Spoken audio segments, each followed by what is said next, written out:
अस्सलामुअलैकुम वरहमतुल्लाहि वबरकातुहू। उम्मीद है आप खैरियत से होंगे। अल्हम्दुलिल्लाह अज़्ज़ा वजल नमाज के मसाइल पर वीडियोस का सिलसिला जारी व सारी है। पिछली वीडियो में हमने नमाज की शराइत सीखी थी और आज की इस वीडियो में हम नमाज के फ़राइज़ सीखने की कोशिश करेंगे। तो अव्वल ता आखिर वीडियो में शरीक रहिएगा, कहीं भी स्किप मत कीजिएगा, वरना हो सकता है ये अहम और ज़रूरी बातें जो कि हर मुसलमान को सीखना फ़र्ज़ हैं। चूँकि नमाज हर मुसलमान पर फ़र्ज़ है तो नमाज के मसाइल सीखना भी हर मुसलमान पर फ़र्ज़ हैं। तो ये फ़र्ज़ मालूमात आपसे छूट ना जाए, लिहाजा मुकम्मल वॉच कीजिएगा। पहला फ़र्ज़ तकबीर तहरीमा है। तकबीर तहरीमा यानी अल्लाहु अकबर कहकर नमाज शुरू करना, ये तकबीर तहरीमा कहलाता है। अब आप सोच रहे होंगे कि नमाज की शराइत में आखिरी जो शर्त थी, छठी शर्त, वो भी तकबीर तहरीमा थी और ये पहला फ़र्ज़ भी तकबीर तहरीमा है। इसकी क्या वजह है? तो देखिए, तकबीर तहरीमा नमाज के अफ़आल से मिली हुई है तो नमाज की शर्त ही है तकबीर तहरीमा यानी अल्लाहु अकबर कहकर नमाज शुरू करना। लेकिन चूँकि ये अफ़आल नमाज से बिल्कुल मिली हुई है, इसीलिए उलमाए किराम ने इसको नमाज के फ़राइज़ में भी शुमार किया है, काउंट किया है। दूसरा फ़र्ज़ है क़ियाम यानी खड़ा होना। इसका अदना दर्जा क्या है, यानी कम से कम खड़ा होना किसको कहेंगे? तो उलमाए किराम फरमाते हैं कि इस तरह खड़ा हो कि अगर हाथ बढ़ाए तो घुटनों तक ना पहुँचें।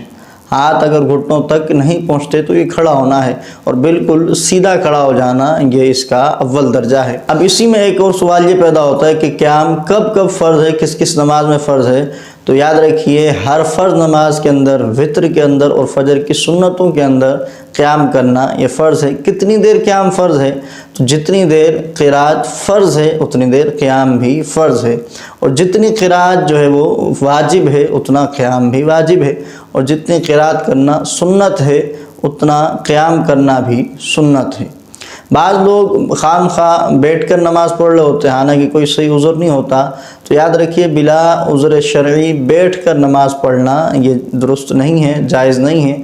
अगर खामखा बग़ैर उज़र के किसी ने बैठ कर नमाज़ पढ़ ली तो उसकी नमाज नहीं हुई, उसको लौटाना पड़ेगी, लौटाना उस पर फ़र्ज़ है। अब इसी में अगला सवाल ये पैदा होता है कि किन किन वजूहात की बिना पर, किन किन आज़ार की बिना पर क़याम साक़ित होता है, यानी क़याम ना करने की इजाज़त है, बंदा खड़ा ना हो और बैठ कर ही नमाज़ पढ़ ले। वो कौन कौन सी सूरतें हैं वो मैं आपको बता देता हूँ।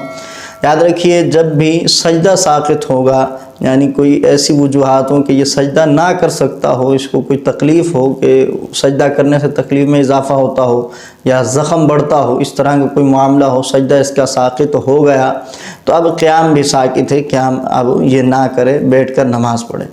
इसी तरह क़याम करने से, खड़ा होने से जो है इसके मर्ज़ में इजाफ़ा होता हो, या जो है वो इसको अगर कतरे की बीमारी है तो कतरा आता हो, तो इस सूरत में भी क़याम साक़ित हो जाता है, बंदा बैठकर नमाज पढ़ सकता है। ये चंद सूरतें थी जो मैंने आपके सामने बयान की हैं। इसके अलावा भी इसकी कुछ सूरतें उलमा ने बयान की हैं कि जिनकी वजह से क़याम साक़ित हो जाता है, यानी बंदा बैठकर नमाज पढ़ सकता है। बाज़ लोग बिला वजह बैठकर नमाज़ पढ़ रहे होते हैं, हालांकि ख़ुद चल कर आए होते हैं मस्जिद में, और जो है वो नमाज के बाद वो गप्पे भी लगा रहे होते हैं खड़े होकर, लेकिन जब नमाज का वक्त होता है तो बैठकर नमाज पढ़ रहे होते हैं। याद रखिए, जो भी बिला उज़्र बैठकर नमाज पढ़ेगा तो उसकी नमाज दुरुस्त नहीं है। बाज़ ख़वातीन जब नमाज़ पढ़ती हैं तो वो पहली रकात तो खड़े होकर अदा करती हैं, लेकिन उसके बाद दूसरी रकात में वो बैठ जाती हैं, तो ये बिल्कुल दुरुस्त नहीं है। याद रखिए, फ़र्ज़ नमाज अगर आप पढ़ रहे हैं या वित्र नमाज पढ़ रहे हैं या फजर की सुन्नत है, तो इसमें तो बिल्कुल भी बैठने की इजाज़त नहीं है,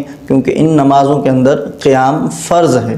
बाज़ लोग ये समझते हैं कि नफिल नमाज को बैठ के पढ़ना ही अफजल है, ऐसा बिल्कुल नहीं है। अक्सर लोगों को देखा गया है कि वो नफिल पढ़ते हुए बैठ कर ही पढ़ रहे होते हैं। तो याद रखिए, असल जो है वो क़याम है, खड़े होकर नमाज़ पढ़ना है। नफिल में अगरचे बैठ कर पढ़ने की इजाज़त है, लेकिन याद रखिए, बिला उज़्र अगर आप बैठ कर पढ़ेंगे तो सवाब कम मिलेगा। हदीस पाक के मुताबिक, मुस्लिम शरीफ की हदीस पाक है, उसके मुताबिक आधा सवाब मिलेगा। यानी अगर नफिल को बंदा खड़े होकर अदा करे तो पूरा सवाब पाएगा, लेकिन वही बंदा अगर बैठ कर नफिल पढ़ता है तो फिर आधा सवाब पाएगा। याद रखिए, नफिल को भी खड़े होकर अदा करना, क़याम की सूरत में अदा करना, तो ये ज़्यादा अफजल है, ज़्यादा फजीलत का हामिल है, इससे ज़्यादा सवाब मिलता है ना कि बैठ कर पढ़ने से। तीसरा फ़र्ज़ क़िराअत है, यानी तिलावत करना। یعنی آپ نماز میں قرآن پاک اس انداز سے پڑھیں کہ مخارج درست ادا ہوں اور ہر حرف صحیح طور پر دوسرے حرف سے علیحدہ ہو جائے، ممتاز ہو جائے، اس طرح قرات کرنا یہ ضروری ہے۔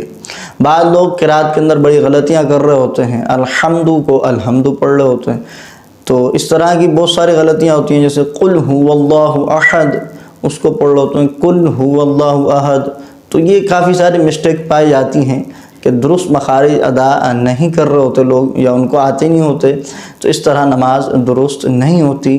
جب قرات درست نہیں ہوگی تو ایک فرض نہیں پایا جائے گا، جس کی وجہ سے نماز بھی نہیں ہوگی۔ تو جن کی قرات درست نہیں ہے وہ اپنی قرات درست کریں، کسی اچھے قاری صاحب سے رابطہ کریں۔ انشاءاللہ میری بھی کوشش ہے کہ اس چینل پر ہم جو ہے وہ سورہ فاتحہ درست طریقے سے پڑھنا سکھائیں گے، اور 2-4 مزید صورتیں بھی آخری سپارے کی صورتوں میں سے چھوٹی چھوٹی صورتیں کہ جن کو پڑھ کر بندہ درست نماز ادا کر سکے۔ انشاءاللہ نیکسٹ ویڈیوز میں یہ ویڈیوز بھی آئیں گی، تو آپ ان کو ضرور واچ کیجیے گا۔ تو قرات کتنی پڑھنا فرض ہے اور کتنی قرات کرنا یہ واجب ہے، تو یہ میں آپ کو بتا دیتا ہوں کہ فرض کی شروع کی 2 رکعتوں کے اندر اور ہر نماز کی ہر رکعت کے اندر کم از کم 1 آیت پڑھنا یہ فرض ہے، اور سورہ فاتحہ پڑھنا یہ واجب ہے۔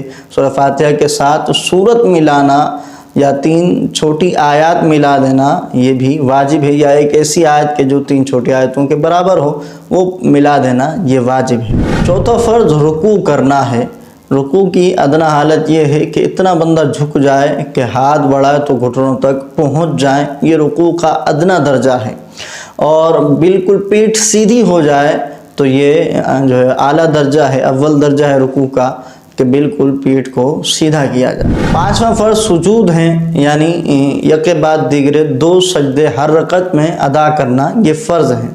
سجدہ کرنے کا طریقہ وہی ہے جو عموماً ہوتا ہے کہ چہرہ جو ہے وہ زمین پر لگ جائے، اور دونوں ہتھیلیاں اور دونوں گھٹنے اور دونوں پاؤں کے پنجے یہ زمین پر ہوں، اس طرح سجدہ ہوتا ہے۔ حدیث پاک میں آتا ہے، مفہوم عرض کر رہا ہوں، نبی پاک علیہ السلام نے فرمایا کہ مجھے 7 ہڈیوں پر سجدہ کرنے کا حکم دیا گیا۔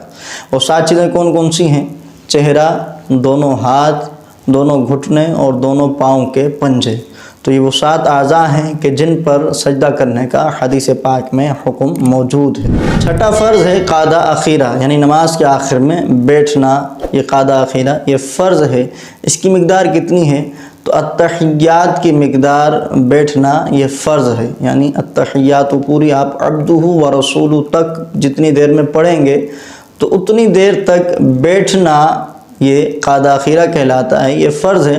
اگر کوئی اس سے جلدی جو ہے سلام پھیر دے کہ التحیات پڑھنے کی مقدار میں وہ پورا نہ بیٹھا اور جلدی ہی سلام پھیر دے، تو یہ فرض جو ہے وہ اس کا ادا نہیں ہوگا، لہذا اس کو نماز دوبارہ لوٹانا فرض ہوگا۔ آخری فرض ہے خروج بسنعہ، یعنی اپنے ارادے سے نماز سے باہر نکلنا۔ تو وہ کسی بھی چیز سے ہو سکتا ہے، بات چیت کے ذریعے بھی بندہ نکل سکتا ہے، کلام کے ذریعے، سلام کے ذریعے، کسی بھی چیز کے ذریعے بندہ نماز سے باہر ہو سکتا ہے، اور یہ ارادتاً ہوگا تو یہ خروج بسنعہ کہلائے گا۔ مگر یاد رکھیے لفظ سلام کے ساتھ نکلنا یہ واجب ہے، اگر کوئی کسی اور چیز کے ساتھ نکلے تو وہ واجب الادا پھر اس کی نماز ہو جائے گی۔ جب بھی خروج بسنعہ ہی ہو تو پھر وہ لفظ سلام کے ساتھ ہو، السلام علیکم ورحمۃ اللہ، السلام علیکم ورحمۃ اللہ، تو یہ آپ کی نماز مکمل ہو جائے۔ تو یہ نماز کے 7 فرائض تھے جو میں نے آپ کے سامنے بیان کیے ہیں، امید ہے آپ ان کو اچھے سے سمجھ چکے ہوں گے۔ اس ویڈیو کو اپنے دوستوں کے ساتھ ضرور شیئر کیجیے گا، صدقہ جاریہ کی نیت سے شیئر کریں تاکہ ان کی معلومات میں بھی اضافہ ہو، نماز کے فرائض وہ بھی سیکھ پائیں۔ اگر آپ نماز کے شرائط سیکھنا چاہتے ہیں تو پھر یہاں کلک کیجیے۔ اپنی خاص دعاؤں میں بندہ ناچیز کو ضرور یاد رکھیے گا۔ ملتے ہیں اگلی ویڈیو میں۔ السلام علیکم ورحمۃ اللہ وبرکاتہ۔